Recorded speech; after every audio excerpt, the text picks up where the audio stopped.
On a une très très longue étape sur le Tour de France à la voile, puisqu'on part de Deauville et on va jusqu'à Brest. Donc c'est 245 000. Au portant, par chance, la météo est favorable pour nous.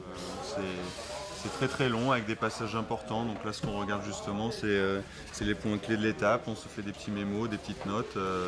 On effectue sur le logiciel de navigation ce qu'on appelle des routages en fonction de la polaire, de la vitesse du bateau et des conditions de vent et du courant. Et donc comme ça, on a une idée à peu près des horaires de passage aux points clés. Et puis on se fait différents scénarios, on note tout ça sur un fichier qu'on plastifie pour avoir des données à peu près étanches à bord. Et puis voilà, et puis on regarde les derniers fichiers de vent, on compare avec nos expériences diverses pour essayer un peu de prévoir tout ce qui va pouvoir se passer sur l'eau. Le fameux raz Blanchard, ça peut être le premier passage très important, c'est la fin de la presqu'île du Cotentin, où peut-être les premiers vont passer avec le courant et les derniers non, donc ça pourrait créer des gros écarts. Bon, sachant qu'avant, il y aurait une course de vitesse au lac Serré qui pourra faire aussi des grosses différences.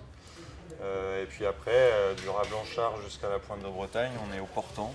Le jeu va être très ouvert, on va passer au milieu des îles anglo-normandes. Donc il y a beaucoup de possibilités, on ne pourra pas contrôler les adversaires évidemment parce que ça risque de partir un peu dans tous les sens. C'est un coefficient 5, c'est la plus grosse étape de ce Tour de France à la voile. Donc une contre-performance sur cette étape, ce sera un gros coup dur, les autres reviendraient sur nous au classement général. Donc là on est concentré sur celle-là et puis on verra les étapes les unes après les autres, je dirais.